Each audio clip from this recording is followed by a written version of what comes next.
Bienvenue dans notre Sanso Expresso, notre rendez-vous qui a pour but de vous donner un éclairage sur une situation de marché singulière.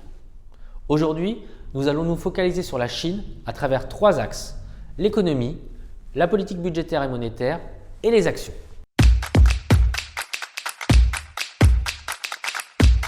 La Chine a connu en 2021 une croissance extrêmement élevée, 8,1%. Toutefois, au vu de la dynamique mondiale, on aurait pu espérer une croissance encore plus importante en Chine. Cette petite déception s'explique à la fois par la bulle immobilière en train de se dégonfler, mais également une politique zéro Covid de la part du gouvernement chinois. La note chinoise du Sanso Macro Screening, un indicateur propriétaire de suivi des données économiques, a ainsi connu une période de ralentissement marquée durant les 3 premiers trimestres 2021. La note est passée de 13 à 8.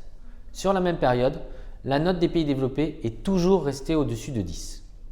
La situation chinoise a toutefois changé récemment avec une note qui a rebondi de 8 à 11 en fin d'année.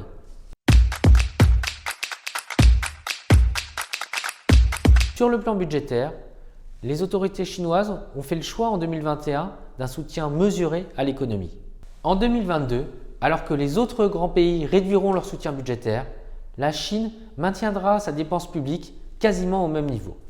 Cette position à contresens de la tendance globale se retrouve également au niveau de la politique monétaire. Ainsi, la Banque centrale chinoise s'est lancée dans un cycle de baisse de taux alors que la Fed et peut-être même la BCE relèveront leurs taux durant l'année 2022.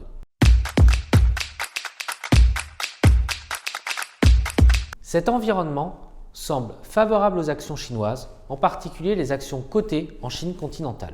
La valorisation des actions chinoises est aujourd'hui un facteur positif, car avec un PE inférieur à 11, les prix anticipent déjà une grande partie des mauvaises nouvelles. Toutefois, suite aux dernières interventions du gouvernement sur certains secteurs, éducation, technologie, un PE structurellement plus faible en Chine, comparativement aux pays développés, semble logique. Ce dérating s'explique à la fois par la baisse des prix, mais également une amélioration des bénéfices. En effet, l'année 2021 marque un fort rebond de la dynamique bénéficiaire après plusieurs années sans tendance. On peut s'attendre en 2022 à une performance positive des actions chinoises, avec même une surperformance vis-à-vis des pays développés. Dans cette perspective, nous avons initié il y a quelques semaines une position sur Sanso Conviction ESG sur les actions chinoises.